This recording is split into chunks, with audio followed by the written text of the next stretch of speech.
তাই সুখদেব গোস্বামী পরীক্ষিতকে বলছেন, ওগো পরীক্ষিত কোন সুখ দেব পদতলে, দুনয়নে বাড়ি দাহা বহে বক্ষস্থলে, সুনমুনি বড় কিছু করি নিবেদন, কহিলেন কালিয়ের বৃত্তান্ত বিবরণ। সুখদেব গোস্বামী পরীক্ষিতকে বলছে, পরীক্ষিত তুমি তো ভাগবতের কত তত্ত্ব শ্রবণ করেছো। পরীক্ষিত বলছে, গুরুদেব যখন আমার অভিশাপ হয়েছিল তখন কিন্তু প্রাণটা কেঁদেছিল, কিন্তু শুনতে শুনতে শুনতে শুনতে এমন একটা জায়গায় এসেছি, ক্ষুধা পেলে যেন কিছু খাওয়ার না পেলে ক্ষুধা নিবৃত্তি হয় না, তৃষ্ণা পেলে জলে না খেলে যেন তৃষ্ণা দূরীভূত হয় না, ঠিক এই ভাগবতের অমৃত বাক্যগুলো যত শ্রবণ করছি মন প্রাণ ধরছে না। আপনি যদি একটু বন্ধ করে দেন, আমি যেন কত যুগ কৃষ্ণ কথা শুনতে পারছি না। আপনি অনর্গল বলে যান, যে কটা দিন বেঁচে থাকবো, যে সময়টা বেঁচে থাকবো, এই কৃষ্ণ কথা শুনতে শুনতে আমাদের জীবনটা চলে যায়। সেগুলো নিদয় তাই বলছি, শোনো বাবা, এই যে কালীয় নাগ, এই কালীয় নাগের পূর্ব বৃত্তান্ত কি, এই তত্ত্বটা তুমি জানতে চাইছো। ভগবান শ্রীকৃষ্ণ কেন তাকে চরণ দিয়েছিলেন? আমরা কোটি কোটি জন্ম সাধন ভজন করে কৃপা পাই না, দেখা পাই না, আর সাপ কি করে পেয়ে গেল? দেখো, পূর্ব জন্মার্জিত পুণ্য আর পূর্ব জন্মার্জিত পাপ, এই যে সংসারে আসি গো মা, আমরা এই বাড়ি গাড়ি টাকা পয়সা ধন দৌলত আমরা কিছু যখন নিয়ে আসতে পারি না, আর সংসার ছেড়ে যখন চলে যাব কিছু নিয়ে যেতে পারবো না। কিন্তু ভাগবত বলছে এইসব সম্পদ আমরা নিয়ে যেতে পারি না বটে, কিন্তু দুটো জিনিস নিয়ে আমাদের যাতায়াত আছে। সে দুটো কি না, এই যে জন্মটা আমাদের চলছে, এই জন্মে কে কতটা পাপ করছে, কে কতটা পুণ্য করছে, কেউ তো জানি না। ভগবান বিচার করে, মৃত্যুর পরে বিচার করে পাপ পুণ্যটা আমাদের সঙ্গে পাঠিয়ে দেন। পাপ পুণ্যটা কি না, দেখবেন ছেলেরা মাতৃগর্ভ থেকে জন্ম যখন নেয় তার দুটো হাত মুঠো থাকে। আচ্ছা, আপনারা তো বসে আছেন, আপনাদের হাত কি কারো মুঠো আছে? কেন নেই? হাতে কিছু নেই তো মুঠো নেই। যার কিছু পয়সা কড়ি থাকবে, অর্থ থাকবে, সে ঠিক মুঠো রাখবে। তাহলে ছেলেটা মাতৃগর্ভ থেকে জন্ম নিল, হাত দুটো মুঠো কেন? সুখদেব গোস্বামী বলছেন দুটো জিনিস আছে। কি? এই বাম হাতে পূর্বজন্মের পাপ আর ডান হাতে পূর্বজন্মের পুণ্য। তাহলে পূর্ব জন্মার্জিত পাপ পুণ্য নিয়ে আমাদের সংসারে আসতে হয়। দেখো, বিষয় আশয় করে নিতে পারি না। তাই এই কালীয় নাগের পূর্বজন্মের কিছু ইতিহাস আছে, সেটা শুনলে আমরা বুঝতে পারবো ইতিহাসটা কি, কাহিনীটা কি, তিনি কেন সর্পজনী প্রাপ্ত হলো, আর সর্পজনী যদি প্রাপ্তই বা হলো, চরণ পেল কেন? আজকে এই লীলাটাই আজকে আমাদের আলোচ্য বিষয়। সুখদেব গোস্বামী মহারাজ পরীক্ষিতকে বলছেন, মন প্রাণ দিয়ে সেই তত্ত্ব শ্রবণ করো। ও ভাই, উর্ষিনগর রাতে ছিল বিষধরে বিরাজা, অতিশয় কৃষ্ণ ভক্ত বলে মহাতে যা, ব্রাহ্মণ বৈষ্ণবে সদা করে ন যতন, আরে বলিতে না পারা যায় ও দৈবের ঘটন। পূর্বজন্মে একজন রাজা ছিল, উর্ষিনগরের রাজা ছিল, নাম ছিল বিষদর্পী। দেখো, রাজা হলে কি হবে? পরম বৈষ্ণবত্ব প্রাপ্তি ছিলেন। তাহলে বৈষ্ণবত্ব কাকে বলে? বৈষ্ণব কাকে বলে? এটা বৈষ্ণব তো রাজা হয় কি করে বৈষ্ণব হতে পারে? চৈতন্য চরিতামৃতে বলছেন বৈষ্ণব কাকে বলে, সুন্দর করে উদাহরণ দিলেন যে বৈষ্ণব ঘরে জন্ম হলে যে বৈষ্ণব হবে এটা ভুল। তাহলে বৈষ্ণব কি? চৈতন্য চরিতামৃতে লিখেছেন, প্রভাতে উঠিয়া যে বা করে কৃষ্ণ নাম, সেই তো সংসারেতে হয় বৈষ্ণব প্রধান। ঘুম থেকে উঠে হরিনাম করতে করতে পথে চলে যাবেন, হরি কথা বলছেন, কীট পতঙ্গ তুল্য তার শুনতে পেল। শ্রী গোবিন্দ মনে মনে চিন্তা করলেন, আমার পরম ভক্ত পরম বৈষ্ণব ওই পথটা দিয়ে যাচ্ছে, কীট পতঙ্গ তুল্য তাকে সবাই শুনিয়ে তাদের পাপ মুক্তি করছে, ওই হলো আমার পরম ভক্ত পরম বৈষ্ণব। বৈষ্ণব কোন জাত নয়, বৈষ্ণব হচ্ছে সনাতন ধর্ম, বিষ্ণু জনাতি বৈষ্ণব। আবার কি বলছে? যাহারে দেখিলে মুখে আইসে কৃষ্ণ নাম, সেই তো সংসারেতে হয় বৈষ্ণব প্রধান। পথে ঘাটে চলে যাবেন, অনেক মানুষের সঙ্গে কথা বলতে খুব ইচ্ছে করে, আর অনেক মানুষ কথা বলতে এলেও তার সঙ্গে কথা বলতে ইচ্ছে করে না। কেন করে না? না, তার মধ্যে বৈষ্ণবত্ব গোবিন্দ লক্ষণীটাই প্রদান করেন নাই। এই জন্য বৈষ্ণবত্ব লক্ষণ যার সঙ্গে দিয়েছে তার সঙ্গে কথা বলতে ইচ্ছে করে, 2 ঘন্টা দাঁড়িয়ে বলতে ইচ্ছে করে, ঘরের কাজ হোক ক্ষতি হয় হোক, কোনো কথা নেই। তাহলে বৈষ্ণব হচ্ছে কোনো জাতি নয়, বৈষ্ণব হচ্ছে একটা ধর্ম। তাই রাজা ক্ষত্রিয় হতে পারে, কিন্তু সনাতন ধর্মীয় ছিল। ভোরবেলা জনার্দনের মন্দির নিজের হাতে মার্জন করত। ভোরবেলা উঠে আগে মন্দিরটা মার্জন করত। মার্জনটা করে সিক্ত বসনে ভেজা কাপড়ে ওই মন্দিরটা পরিক্রমা করত, ভোরবেলা প্রদক্ষিণ করত, আর গুনগুন গুনগুন করে গান করত। গান গাইতো কি না, ভজ শ্রী কৃষ্ণ জপ শ্রী কৃষ্ণ লহ শ্রী কৃষ্ণের নাম রে, ভজ শ্রী কৃষ্ণ জপ শ্রী কৃষ্ণ লহ শ্রী কৃষ্ণের নাম রে। আজি ভজ শ্রী কৃষ্ণ জপ শ্রী কৃষ্ণ লহ শ্রী কৃষ্ণের নাম রে, ভজ শ্রী কৃষ্ণ জপ শ্রী কৃষ্ণ লহ শ্রী কৃষ্ণের নাম রে। আজি যে জন শ্রী কৃষ্ণ ভজে সে হয় তাহার প্রাণ রে, যে জন কৃষ্ণ ভজে সে হয় তাহার প্রাণ রে, ভজ শ্রী কৃষ্ণ জপ শ্রী কৃষ্ণ লহ শ্রী কৃষ্ণের নাম রে, ভজ শ্রী কৃষ্ণ জপ শ্রী কৃষ্ণ লহ শ্রী কৃষ্ণের নাম রে। নিত্য নিত্য বন্দাই গৌরবানন্দে হরি হরি বল।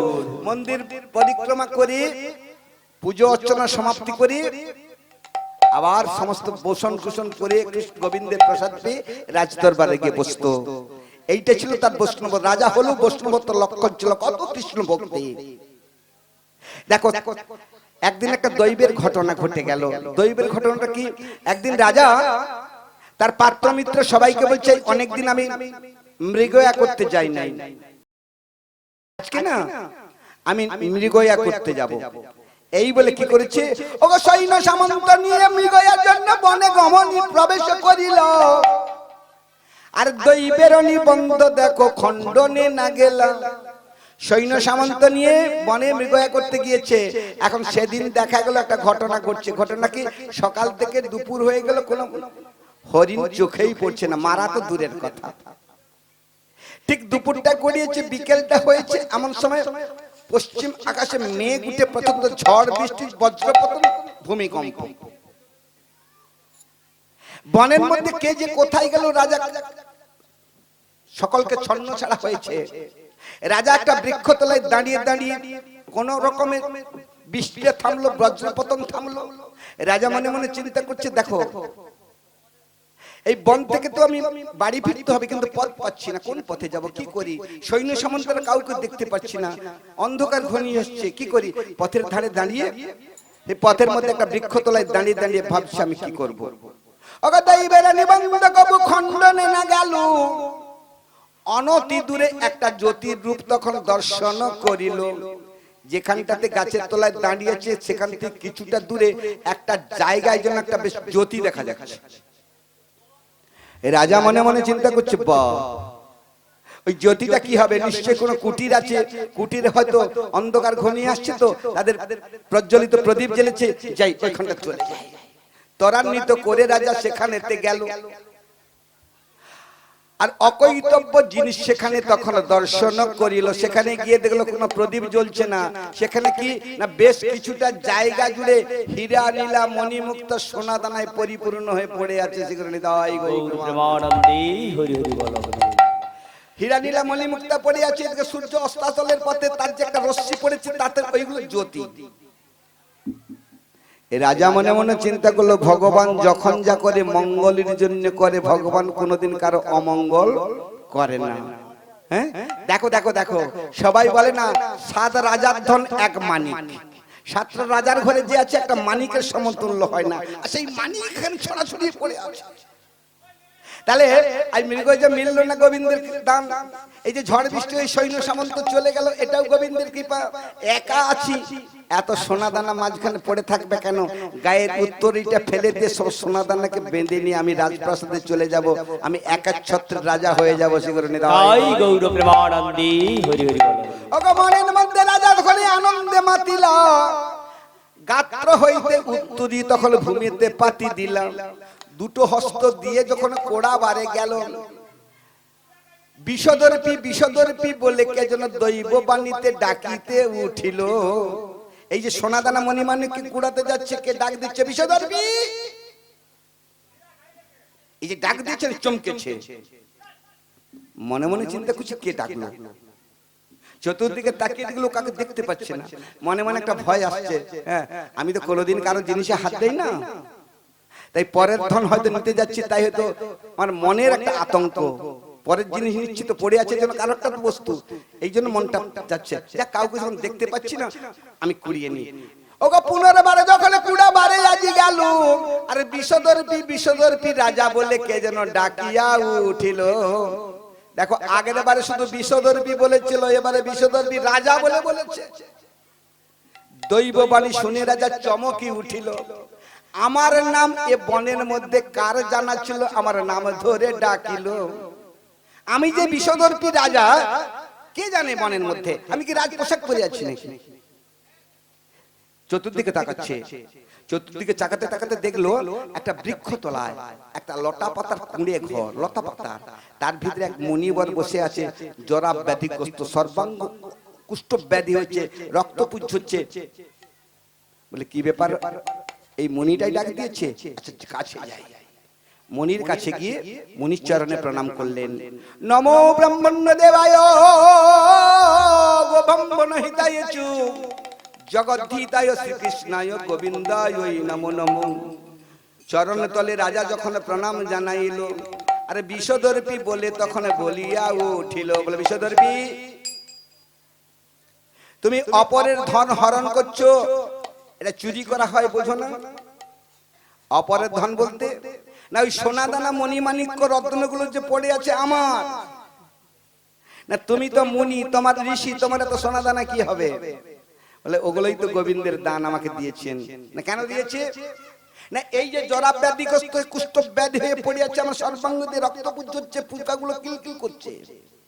প্রত্যেক দিন সকাল হলে একজন গন্ধর্ব কন্যা আসে, আমার সেবা পরিচর্যা করে সুন্দর করে পরিষ্কার করে আসনে বসিয়ে দিয়ে যায়, একটু আহার দিয়ে যায়, বিনিময়ে একটা মানিক নিয়ে এসে চলে যায়। তাহলে সেই উদ্বসী কন্যা আমার সেবা করে বলে মানিকটা নিয়ে যায়। তা তুমি যদি ওই সব সর্বত্র সমস্ত নিয়ে চলে যাও, তাহলে আগামীকাল থেকে কে আমার সেবা করবে? আমাকে 3 দিনের পর চলে যেতে হবে। মনে মনে রাজা তখন ভাবিয়া উঠিল। রাজবুদ্ধি রাজার মাথায় তখন প্রবেশ করাল। রাজবুদ্ধি তো মাথার মাথায় প্রবেশ করেছে। মনে মনে চিন্তা করছে, ছলে বলে কৌশলে যে করে হোক এগুলোকে আত্মসাৎ করতে হবে। ওগো করজোড়ে রাজা তখন বিনয় জানালু। মধুর কণ্ঠে রাজা তখন শোধাতে না গেল। মধুর কণ্ঠে বলছে, হে মুনিবর, মেয়ে মানুষকে কোনোদিন বিশ্বাস করতে নেই। এই আজকে আসছে, আগামীকাল আসবে না।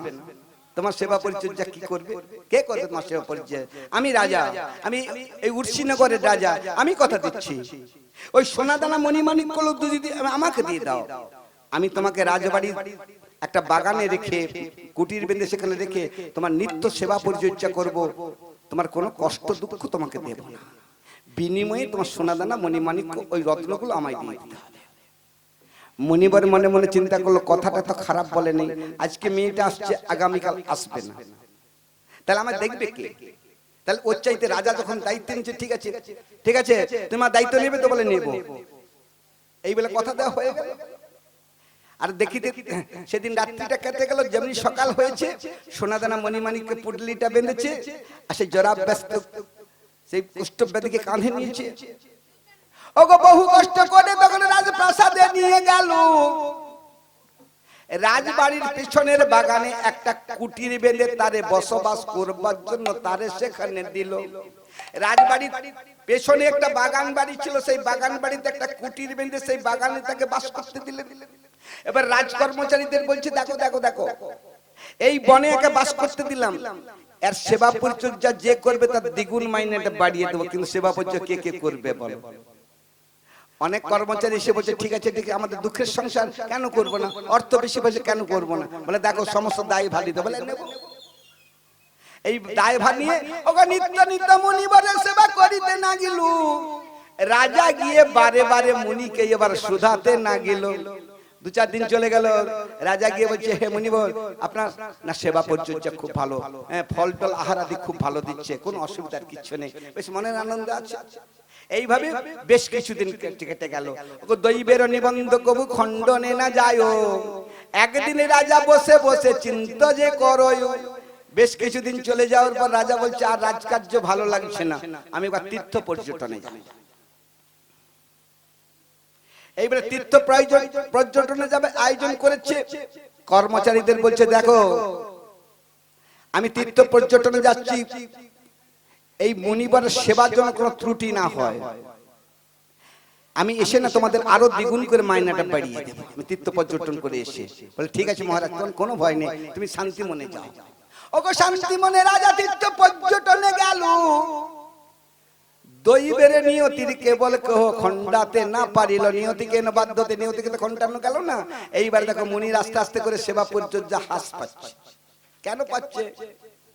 সাধুগুরু বৈষ্ণবটা বলে না, গুরুজনেরা বলে না, দাদু ঠাকুমা আগে বলতো শুনেছি, মালিক গেছে ঘর, নাঙ্গল তুলে ধর। কি একটা প্রবাদ ছিল না? বাড়িতে নাঙ্গল হচ্ছে, মালিক যতক্ষণ আছে দেখো ঠিক নাঙ্গলের জোত্রা নাম না আছে, মাটিটা ভালো হচ্ছে। আর যেমনি মালিক চলে যাচ্ছে দেখো এবার নাঙ্গলের জোত্রা উঠে গেল, মাটি ভালো হচ্ছে না। এই জন্য বলছে না, মালিক গেছে ঘর, নাঙ্গল তুলে ধর। মুনি ঋষিরা এই যে যারা সেবা পরিচর্যা করতো মুনি, তারা যখন রাজা যখন নেই, বলে এবার সেরকম প্রয়োজন কিছু নেই, যেমন তেমন করে করতো। এবারে তারা কি করেছে, ক্ষুধায় খেতে দিচ্ছে না, তৃষ্ণায় জল দিচ্ছে না, ভালো সেবা পরিচর্যা করছে না, কারণ তাদের বলার তো কেউ নেই। ও ভাই, অনাদরে অনুচারী মৃত্যু শয্যাতে পড়িল।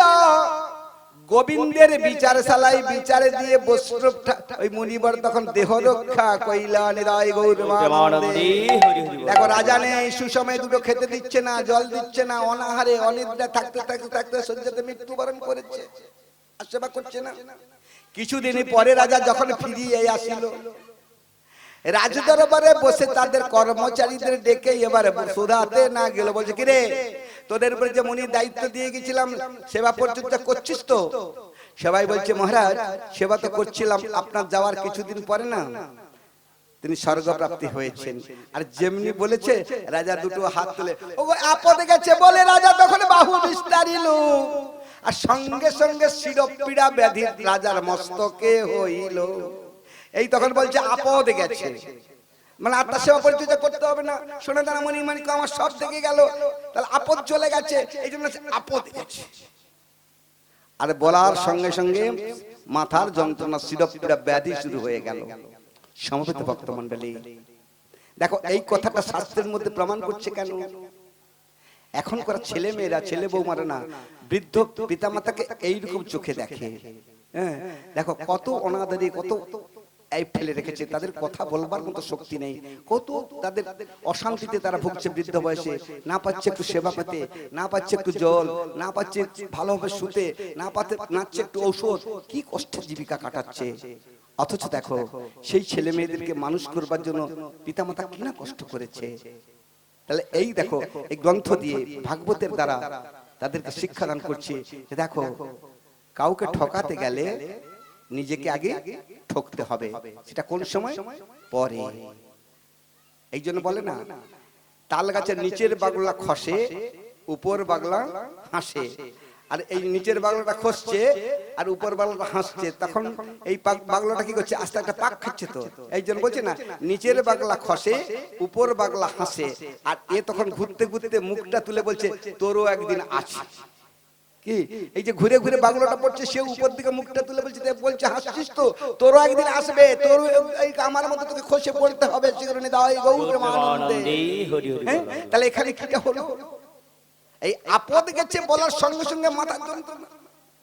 ও কত ডাক্তার, কত বৈদ্য, কত ধনন্তরী এলু, কত চিকিৎসা করলো, বতে শিরপীড়া ব্যাধির মুক্তি নাই হলো। কোন মধ্যে শিরপীড়া ব্যাধির মুক্তি হচ্ছে না, সমস্ত যন্ত্রণায় সরল মৃত্যু শয্যায় শায়িত হয়েছে, কথা বলতে পারছে না, এত যন্ত্রণা কেউ ভালো করতে পারছে না। অন্তর্যামী শ্রী গোবিন্দ মনেতে ভাবিল, একে উচিত শিক্ষা দিতে হলে আমাকে বদ্ধ রূপে একবার ওর দুয়ারে যাইতে হইল। ভগবান কি করেছেন, একজন বৈদ্য রূপ ধারণ করে কবিরাজ হয়ে গিয়ে পৌঁছেছেন। গিয়ে বলছে মহারাজ কি হয়েছে না দেখো। এবারে ভালো করে দেখে দেখে বলছে যে দেখো মহারাজ, দেখো পারিষদ বর্গ, এই রাজার যে ব্যাধি হয়েছে না, এখনো ঔষধে ভালো হবে না। এ ব্যাধি কোনো ঔষধে ভালো হবে না। তাহলে এই একে ভালো করতে কি করতে হবে? কবিরাজি চিকিৎসা করতে হবে। আরে কবিরাজি চিকিৎসা মানে বুঝতে পারছেন, কিছু তেল বসাতে হবে। তাহলে কি তেলটা বসাবো? তখন কবিরাজ বলছে ব্রহ্মার মানস সরোবরে শ্বেত হংস হংসী বিচরণ করছে। ব্রহ্মার মানস সরোবরে দুটো শ্বেত হংস হংসী, সেই শ্বেত হংস হংসীকে ধরে নিয়ে এসে তাদেরকে মেরে তার রক্ত মাংস দিয়ে যে তেলটা হবে, সেই তেলটা যদি ওই রাজার মস্তক থেকে সর্বাঙ্গে লেপন করা যায়, দেখবে আস্তে আস্তে করে শিরোপেড়া মুক্তি হয়ে যাবে। তাই গৌর প্রেমানন্দে বৌদ্ধ চলে গেল। রাজকর্মচারীরা সবাই মনে মনে চিন্তা করলো এত সুবিধান তো কেউ দেয় না, তাহলে হংস ধরে আনতে হবে। ঔষধ তো কথা বললো না, তেল বসাতে হবে। এই বলে কি করলো, ওকে 6 জনে ব্যাধকে তখন সেখানে পাঠালো। আরে হংস ধরবার জন্য সেই ব্রহ্মর সরোবরে গেল 6 জন ব্যাধকে। আমাদের শরীরে 6টা শত্রু আছে, প্রত্যেকের শরীরে 6টা শত্রু আছে। কাম, ক্রোধ, লোভ, মোহ, মদ, মাৎসর্য, এই 6টা ব্যাধ চলে গেল কাকে ধরতে? হংস হংসীকে ধরতে। এর আগে বলছে আগে আমাদের লক্ষ্য করে দেখতে হবে হংস হংসীরা কিভাবে আসে, কি করে, আগে আমাদের লক্ষ্য করতে হবে। এখন এই 6টা ব্যাধ কি করেছে, একটা গাছের আড়ালে বসেছে। এই লক্ষ্য করে দেখলো 9 জন সন্ন্যাসী। 9 জন সন্ন্যাসী সকালবেলা এসে চান করলো। চান করে গলায় ওড়নাটা দিল, কিছু কিছু ফলমূল মিষ্টান্ন এনেছিল, তালাগুলো পাতায় ধরেছে, জলের উপর পাতা ধরেছে, আর এই ধরে তারা মন্ত্র নাম স্মরণ করছে। আর এদিকে ঠিক সরোবরের অপর প্রান্ত থেকে দুটো হংস হংসী ভাসতে ভাসতে এসে প্রত্যেকের হাত থেকে সেই ফলমূলগুলো সেবা করে চলে যায়। এই 6 জন ব্যাধ মনে মনে চিন্তা করলো ওরা প্রত্যেক দিন আসে, ওই ফলগুলো সেবা করে নিয়ে চলে যায়। কিন্তু আজকে আমরা ব্যাধ, আমরা ওই না সন্ন্যাসীর বেশ ধরবো, সন্ন্যাসীর বেশটা ধারণ করে ওদের আসার আগে আমাদের পৌঁছে দিতে হবে। এরকম ফলমূল মিষ্টান্ন নিয়ে যাব, ওরা যেমন পাতেতে করে ভাসিয়ে দেয় ওরকম ভাসিয়ে দেব, আর যখনই খেতে আসবে আমরা ঘাটটা ধরে নেব। এই বলে কি করেছে, ওকে ছদ্মবেশে ধরে 6 জন সাজিয়া জলেতে নামিলু। যখন ফলমূল মিষ্টান্ন ভাসাতে গেল, সে তো জলে ডুবে গেল। নিতাই গৌর প্রেমানন্দে।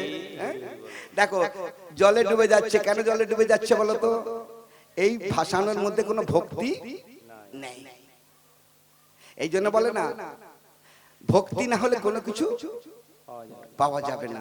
এই জন্য বলছে শোলা ডুবে পাথর ভাসে, হরি নামে মহিমা। নাকি রামের নামের মহিমা তো তেতা যুগে কথাটা মনে পড়ে গেল। এই যে হনুমান কি করেছে, সমস্ত বানর গুলো একটা একটা পাথর আনছে, হনুমান কি করছে, রাম নাম নিচ্ছে, জলে ফেলছে, সব পাথর ভেসে যাচ্ছে। এখন রামচন্দ্র বলে আমার নামের এত মহিমা, ওই জলে অত বড় বড় পাথর গুলো ফেলছে, ভেসে যাচ্ছে। ঠিক আছে, এই বলে গভীর রাত্রিতে রাম কি করেছে, একটা নুড়ি পাথরে নিয়ে গিয়েছে। বলে দেখি তো, এই নুড়ি পাথর নিয়ে সমুদ্রের তীরে যাচ্ছে। হনুমান বলে কি বেটা, আমি তোকে সারা রাত্রি জেগে থাকি, কোথায় যাচ্ছে দেখি। এই পেছনে পেছনে হনুমান যাচ্ছেন। এখন রামচন্দ্র কি করেছে, একটা পাথর নিয়ে যেমনি জলে ফেলেছে, সমুদ্রে টুপ করে ডুবেছে। রাম মনে মনে চিন্তা করছে, আমার নামে বড় বড় পাথর ভেসে যায়, আর আমি সেই রাম একটা নুড়ি পাথর ফেললাম, টুপ করে ডুবে গেল। হনুমান গিয়ে বলছে, প্রভু কি হচ্ছে, ব্যাপারটা কি? বলে কিছু নাই, এমনি। বলে এমনি? তুমি ভেবেছো এত বড় পাথর গুলো তোমার নামে ভেসে যায়, তুমি সেই জন এসে ফেলে দিয়েছো বলে ভাসবে? হবে না। হ্যাঁ, কীর্তিবাস পণ্ডিত কলম দিয়েছিল, ভক্তি বিনা এসব কর্ম হয় না। বলছে ওগো মিলে না গো মিলে না, ভক্তি বিনে সে ধন মিলে না। ওগো মিলে না গো মিলে না, ভক্তি বিনে সে ধন মিলে না। আবার ভক্তি বিনে অমূল্য ধন যাচকে মিলবে না। ভক্তি বিনে অমূল্য ধন যাচিতে না, ভক্তি বিনে সে ধন মিলে না, আমার মিলে না গো মিলে না, ভক্তি বিনে সে ধন মিলে না। তাহলে ভক্তির প্রয়োজন, সেই ভক্তিটা তো বেদদের নেই, তাই ডুবে যাচ্ছে। বলে ডুবলে তো হবে না, ওটা হাতে ধরে রাখ। এই বলে হাতে ধরে ধরে বিড় বিড় করে গোবিন্দের নাম করছে। আর হংসী বেরিয়ে বলছে, হংসকে বলছে প্রভু আজকে কেন খুব তাড়াতাড়ি সন্ন্যাসীরা এসেছে বলো তো? বলে হয়তো ওদের কাজ আছে, চলো। এই বলে পৌঁছেছে। বলে প্রত্যেক দিন ভাসিয়ে দে, আজকে হাতে রেখেছে কেন? না ওদের খুব ইচ্ছা আছে তো হাতে করে সেবাটা দেবে। এই বলে যেমনি গিয়েছে হাতে ধরে যেমনি সেবা করতে গিয়েছে, ওকে 6 জনে ব্যথা করে তাদের ধরিয়া যে নিলু। হংসীকে ধরে নিয়ে রাজসভায় উপস্থিত হইল। একবার রাজসভায় গিয়ে পৌঁছেছে, রাজার কাছে গিয়া তখন বলিতে নাগিল, হংসী এনে দিয়েছি পুরস্কার, দাও গো সত্তরুণ, আমাদের পুরস্কার দাও। তার পুরস্কার নিয়ে চলে গেল। রাজার অনুমতিক্রমে ঘাতক এসেছে হংসীকে হত্যা করবে। ঘাতক দুটো হংসীকে নিয়ে গিয়ে বলছে, দেখো আজকে তোমাদের হত্যা করে ওকে হংসীকে কাটিবার জন্য যখন খড়গ উত্তোলন কইল, আর মনুষ্য কণ্ঠেতে হংস তখন বলিতে না গেল। মনুষ্য কণ্ঠে হংস বলছে, হে ঘাতক, তুমি আমাদের বধ করতে যাচ্ছ কেন? ঘাতক বলছে, সে কথা তো আমি বলতে পারবো না, রাজার অনুমতি ক্রমে তোমাদের বধ করতে এসেছি। আর তোমাদের যদি না বধ করি আমার চাকরিটাই চলে যাবে। না তাহলে বধ করার আগে তুমি আমাদেরকে রাজার কাছে নিয়ে চলো। হংসীকে নিয়ে ঘাতক রাজার কাছে গেল। আর মনুষ্য কণ্ঠেতে হংসী রাজাকে প্রশ্ন যে করিল। রাজাকে বলছে, রাজা তুমি আমাকে হত্যা করবার জন্য এনেছো সে ব্রহ্ম সরোবর থেকে, তুমি হত্যা করছো কেন? আমাদের অপরাধ কি? রাজা বলছে, দেখো আমি শিরোপীড়া ব্যাধিতে মরছি। এক বদ্ধ বলেছে তোমাদের দেহটা মেরে তেল বসে ওই তেলটা যদি মর্দন করা যায় না, আমার ব্যাধি মুক্ত হয়ে যাবে। ওগো রাজার কথা শুনি হংস হাসিয়া উঠিল। হাসিতে হাসিতে হংস তখন রাজাকে প্রশ্ন যে করিল। রাজাকে প্রশ্ন করছে, মহারাজ তুমি আমার মতো শত শত হংসীকে মেরে যদি তেল করে মাকে, তোমার ওই ব্যাধি মুক্ত হবে না। না তো বৌদ্ধ যে বলেছে, ঠিক আছে তোমাকে আমি একটা প্রশ্ন করব, তুমি তো রাজা, আমি একটা পাখি জাতি প্রশ্ন করছি, উত্তর দাও। কি প্রশ্ন? না ব্যাধি কয় প্রকার? সমবেত ভক্ত মণ্ডলী দেখুন, আমাদের সংসার তো সকল ব্যাধিমান রোগ হয়তো, সেটা কয় প্রকার জিজ্ঞাসা করছে। হংস জিজ্ঞাসা করছে, মহারাজ ব্যাধি কয় প্রকার? রাজার বলতে পারছে না। হংস বলছে, শোনো, ব্যাধি হয় 3 প্রকার। ব্যাধি 3 প্রকার। সেটা কি? না পাপজ, বংশজ, পাপজ, কর্মজ আর বংশজ। বংশজ ব্যাধিটা কি? না আমার বাবা কাকার হাঁপানি আছে, আমার তো একটু থাকবেই, এই বংশে কুলে কুলে কুলে কুলে যাচ্ছে, এটা বংশের দ্বারা এ ব্যাধি। আর কি? না কর্মজ ব্যাধি। না সেটা কি? না জানি নষ্ট জলে পচা জলে স্নান করলে সর্দি কাশি জ্বর হবে, কিন্তু সংসারের তাগিদে গিয়ে পচা জলে সারাদিন 10টা ডুবছি, সন্ধ্যাবেলা তো জ্বর কাশি সর্দি তো হবে। এগুলো হচ্ছে কর্মজ, কর্ম করে ব্যাধি হয়েছে। আর পাপজ ব্যাধি বলতে না পাপ ব্যাধি থেকে যে ব্যাধিটা আসে তার নাম হলো পাপ ব্যাধি। তাহলে 3 রকম ব্যাধি হয়। শোনো রাজা, কর্মজ ব্যাধির ঔষধ আছে, বংশজ ব্যাধির ঔষধ আছে, কিন্তু পাপজ ব্যাধির কোন ঔষধ এখনো পর্যন্ত সৃষ্টি হয় নাই। তাই তোমাকে পাপ ব্যাধি ধরেছে, সেই পাপ ব্যাধি থেকে মুক্তি হওয়ার জন্য আমার মতো শত শত হংসীকে মেরে তেল তৈরি করলে তোমার জীবন কিন্তু কোনোদিন ব্যাধি মুক্তি হবে না। ওগো অবাক হইয়া রাজা মনেতে ভাবিল, একটা পাখি জাতি সুন্দর করে আমাদের বোঝাতে না গেল, করজোড়ে রাজা তখন বলিতে না গেল, কি পাপ করেছি বলো তাই আমায় ব্যাধি ধরে গেল। আমি কি পাপ কাজ করেছি? আমি তো সারা জীবন গোবিন্দের নাম ভজন শ্রবণ করেছি, কীর্তন করেছি, জপ করেছি, তপ করেছি, তীর্থ পর্যটন করেছি, দান দান কোনো ত্রুটি রাখি নাই। মহারাজ তুমি সব করেছো, কিন্তু একটা জায়গায় তোমার দোষের মূল হয়েছে নাকি না, তুমি এক বৈষ্ণব ঠাকুরের মণিবরে তার সমস্ত ঐশ্বর্য নিয়ে তাকে পেছনের বাগান বাড়িতে রেখে তার সেবা পরিচর্যার জন্য। তা সে তোমাকে বিশ্বাস করে দিয়েছিল, কিন্তু তুমি তীর্থ পর্যটন করে এসে যেমনি কর্মচারীদের মুখে শুনলে যে স্বর্গ প্রাপ্তি হয়েছে, তুমি তখন দুটো হাত ছেড়ে বলেছিলে আপদে গেছে। আরে হাত দুটো ঝাড়ার সঙ্গে সঙ্গে তোমার মাথা শিরপ ধরেছে, মানে পাপজ ব্যাধি তোমার মস্তকে ধরেছে। এই ব্যাধির কোনোদিন মুক্তি নেই।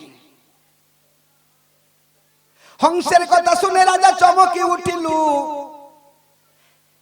যে কথাগুলো হংস বলল কোনটা মিথ্যা নাহি হলো, কোনটা মিথ্যা না, প্রত্যেকটা সত্য কথা। করজোড়ে তখন রাজা বলিতে লাগিল, কি কর্ম করিলে আমায় মুক্ত হব বলো, কি কর্ম করলে আমি মুক্তি হব? হংস বলছে দেখো, সব অপরাধের ক্ষমা আছে।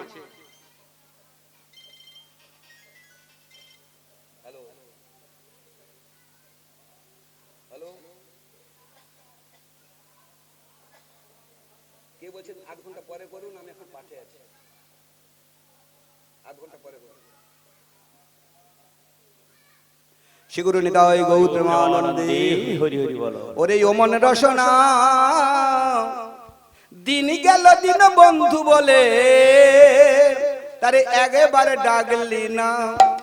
ওরে ও মনে রসনা, দিন গেল বলে একবার ডাকলি না।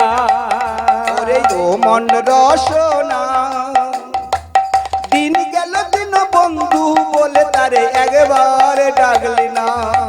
ওরে ও মনে রসনা, দিন গেল বন্ধু বলে একবার ডাকলি না। আমার দিনের দিন তোর গেল চলে, দিনের দিন গেল চলে, তারে একবারে খুঁজলি না। ও মন রসনা, রে ও মন রসনা, দিন গেল বন্ধু বলে একবার ডাকলি না। ওরে ও মন রসনা, দিন গেল বন্ধু বলে একবার ডাকলি না। সমবেত ভক্ত মণ্ডলী, সুখদেব গোস্বামী পরীক্ষিতকে বলছে, পরীক্ষিত যেমন 12টা মাসে আমাদের বছর হয়, আচ্ছা 12টা মাসকে ভাগ করলে কটা কাল হয়? 6টা কাল। গ্রীষ্ম, বর্ষা, শরৎ, হেমন্ত, শীত, বসন্ত। এই 12টা মাস, 6টা কালকে নিয়ে তো 12টা মাস। আচ্ছা এই 12টা মাসের প্রথম মাসটা কি কাল হচ্ছে? গ্রীষ্মকাল। আচ্ছা গ্রীষ্মকালটা শুরু কবে তো হচ্ছে? যেদিন পহলা বৈশাখ গণেশের পূজা হয়, পহলা বৈশাখ গণেশের পূজা হয়, সেই দিন আমাদের হালখাতা হয়ে গেল, তাহলে সেই দিন বছরটা শুরু হয়ে গেল। আচ্ছা কবে বছরটা শেষ পাচ্ছে? বসন্তকালে। কোন দিনটা? না যেদিন চড়ক কাঠটা, চৈত্র মাসের চড়ক কাঠটা ঘুরে গেল, সেই দিন আমাদের বছর শেষ পেয়ে গেল। তাহলে 6টা কাল চলে গেল। ঠিক মহাজন কি সুন্দর করে লোচন দাস একটা পদে লিখেছেন, দেখুন 5 মিনিট বলবো। তাহলে এই 6টা কালটা কি আমাদের জীবনেও কিন্তু 6টা কাল আছে। আমাদের বৈশাখ মাসটা কবে হবে? না যেদিন মাতৃগর্ভ থেকে ভূমিষ্ঠ হলাম, সেই মাতৃগর্ভে জন্ম নিলাম, সেই দিন হলো আমাদের বৈশাখ মাস। আর যেদিন আমাদের 6টা কালে শেষ হবে, অর্জন চড়ক কাঠ ঘুরলে শেষ হয়ে যায়, আমাদেরও যেদিন জীবনের দীপটা নিয়ে যাবে, কাঁধে নিয়ে যাবে শ্মশান ঘাটে, সেদিন আমাদের বছরটা শেষ পেয়ে যায়। কি সুন্দর করে ছোট্ট পদ করে লিখছেন, আপনাদেরকে ছোট্ট করে বর্ণনা করি। তাই বলছি, ও মনে রসনা, দিন গেল দিন বন্ধু বলে তারে একবারে ডাকলি না। ওরে ও মনে রসনা, দিন গেল বন্ধু বলে একবার ডাকলি না। ও মন প্রথম কালে মায়ের গর্ভেতে ছিলে, উদ্ধ পদে হেট মুন্ডে কতই ডাকিলে ওমন প্রথম কালে মায়ের গর্ভেতে ছিলে ঊর্ধ্ব পদে হেট মুন্ডে কতই ডাকিলে আমায় পার করো তো ডাকরি পার করো দয়া করি হবে করব তোমার সাধনা ও মনে রসনা ওরে ও মন রসনা দিন গেল দিন বন্ধু বলে তারে ডাকলি না এবার দ্বিতীয় কালে যখন ভূমিষ্ঠ হইলে মায়ের কোলে দুগ্ধ খেয়ে সব গেলি ভুলে হৃদয় গৌরবানন্দ দ্বিতীয় কালে যখন ভূমিষ্ঠ হইলে মায়ের কোলে দুগ্ধ খেয়ে সব গেলি দিলে আবার গর্ভ থেকে বলে এলি গর্ব থেকে বলে হবে করব তোমার সাধনা ও মন রসনা ওরে ও মন রসনা দিন গেল দিন বন্ধু বলে একবার ডাকলি না ওরে ও মন রসনা দিন গেল দিন বন্ধু বলে একবার ডাকলি না আবার তৃতীয় কালে যখন পাঠশালায় গেলে লিখা পড়া শিখে তোমরা সে আনা হইলে আমার তৃতীয় কালে যখন পাঠশালায় গেলে লিখা পড়া শিখে তুমি বাইশে আনা হইলে তখন তেড়ি কেটে ঘড়ি এটে তেড়ি কেটে ঘড়ি এটে করছো তুমি বাবু আহনা ও মন রসনা ওরে ও মন পাগল রে দিন গেল দিন বন্ধু বলে একবার ডাকবে না ওরে ও মন রসনা রসনা দিন গেল দিন বন্ধু বলে একবার ডাকলি না আবার চতুর্থ কালে যখন বিয়ে করিলে মায়ার রঙ্গ রসে পড়ে সব গেলি ভুলে আর চতুর্থ কালে যখন বিয়ে করিলে মায়ের জাল রসে পড়ে সব গেলি ভুলে তখন কোথায় রইল মাতা পিতা কোথায় রইল মাতা পিতা ওরে তারে একবার দেখলি না ও মন রসনা রে ও মন রসনা দিন গেল দিন বন্ধু বলে একবার ডাকলি না রে ও মন রসনা দিন গেল দিন বন্ধু বলে একবার ডাকলি না আবার পঞ্চম কালে যখন বৃদ্ধ হইলে গায়ের মাংস লোল হয়ে যায় ধরতে হয় তুলে হৃদয় গৌরবানন্দ চমকালে যখন বৃদ্ধ হইলে গায়ের মাংস লোল হয়ে যায় ধরতে হয় এবার সমন এসে করবে দমন সমন সে করবে দমন কারো বারণ মানবে না ও মন রসনা রে ও মন রসনা দিন গেল দিন বন্ধু বলে একবার ডাকলি না ওরে ও মন রসনা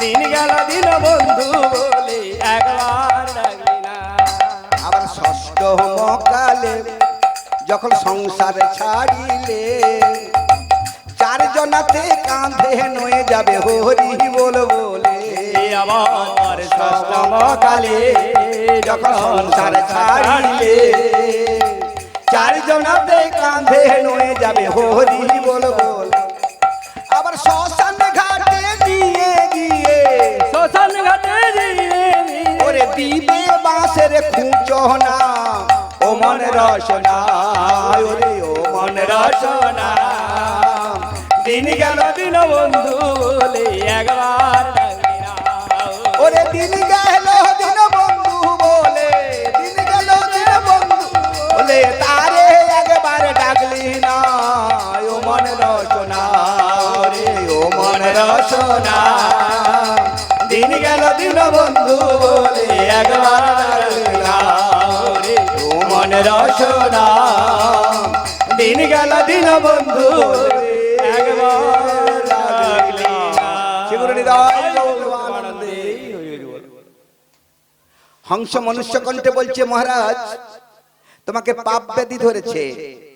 এই পাপ ব্যাধি থেকে মুক্তি পেতে হলে একটাই মাত্র কর্ম খোলা আছে, নাকি না যে বৈষ্ণবকে তুমি অবহেলিত করে লাঞ্ছিত করে এত তার চরণোদক যদি পান করতে পারো, তার পাদোদক যদি পান করতে পারো, তাহলে তুমি ব্যাধি মুক্তি হতে পারবে, নাহলে তোমার জীবনে কোনো শান্তি লাভ করতে পারবে না। শিগগিরই জয় গৌর প্রেমানন্দে হরি হরি বল। রক্ষীরা বলছে, কর্মচারী বলছে, দেখো সে কতদিন আগে তো মারা গেছে, তার দেহটাই তো মাটির সঙ্গে মিশে গেছে, কিছুই নেই। কিন্তু দেখো ওই বিষদর্পী রাজা স্ত্রী ছুটতে ছুটতে গিয়েছে, গিয়ে দেখে দেখো দেহটা সম্পূর্ণ মাটির সঙ্গে মিশে গেছে বটে, একটা চরণ রয়ে গেছে, সেই চরণে পোকাগুলো কিল কিল কিল কিল কিল কিল করছে। ওগো স্বর্ণ থালে করে সেই চরণ তাহাতে তুলিলা, আরে গঙ্গা জলে দিয়ে সেই চরণ যুগল ধৌত করে নিলাম। সেই বাড়ি নয়ে যখন ত্বরান্বিত এলো, আর এখানে রাজা তখন রানীকে এবার শোধাতে না গেল, বলছে, রানী রানী তুমি এনেছো, দাও দাও ওই বৈষ্ণবের চরণামৃত দাও। মনানন্দে রানী তখন রাজার হাতে তুলে দিল, আর সেবা করবে বলে থালা তখন বদনের কাছে নিয়ে গেল। দেখো ওই যে থালাটা জল দিয়েছিল সেবা করতে দিয়েছে, রাজা বদনের কাছে যেমনি তুলেছে, তার দুর্গন্ধযুক্ত জলের ওই গন্ধটা নাসাতে পৌঁছেছে। আর যেমনি দুর্গন্ধটা নাসাতে পৌঁছেছে, বহু কষ্ট করে চোখটা মিলে তাকিয়ে দেখে সব পোকাগুলো কিলবিল কিলবিল করছে, অপরিষ্কার যুক্ত জল। কুটিল চোখে রাজা বলছে, রানী আমি সুবাসিত জল ছাড়া পান করি না, তুমি আমাকে এত দুর্গন্ধযুক্ত এই কীটপতঙ্গযুক্ত জলটা তুমি আমার সেবা করেছো, নিয়ে ফেলে দাও ফেলে দাও। ওকে ফেলিবার জন্য রাজা যখন উদ্যত হইল, রানী তখন ত্বরান্বিত করে সেই থালটা হাতে ধরে নিল, ফেলতে দিল না, রানী হাতে ধরে নিল, নিয়ে চিন্তা করছে এই জলটাকে আমি কি করব। মনে মনে শ্রী গোবিন্দ ডাকিতে না গেল, কোথায় আছো দয়াময় তুমি মাথায় বুদ্ধি দাও গো সত্তর বিপদে। গোবিন্দকে ডাকছে, বলছে, হে গোবিন্দ তুমি এটা মাথায় বুদ্ধি দাও, এই চরণামৃত নিয়ে আমি কি করব। কে যেন দূর থেকে বলে দিল, ওই চরণামৃতটাকে নিয়ে ওর মাথাতে ঢেলে দাও। ওগো পেছন থেকে রানী সেই চরণামৃত তার মস্তকে ঢালে দিল, সর্বাঙ্গ বেয়ে যেই চরণামৃত গড়িতে না গেল, সর্বাঙ্গ দিয়ে বয়ে বয়ে চলে যাচ্ছে। সমবেত ভক্ত মন্ডলী দেখো, যে জলটা মাথায় ঢেলেছে চতুর্দিকে বয়ে যাচ্ছে, আচ্ছা যে জলটা কপালে এসেছিল সেই জলটা আস্তে আস্তে নাসাতে এসেছে। এই নাসার বিন্দু জলটা কোথায় পড়বে মা? হ্যাঁ, ঠোঁটে পড়ে।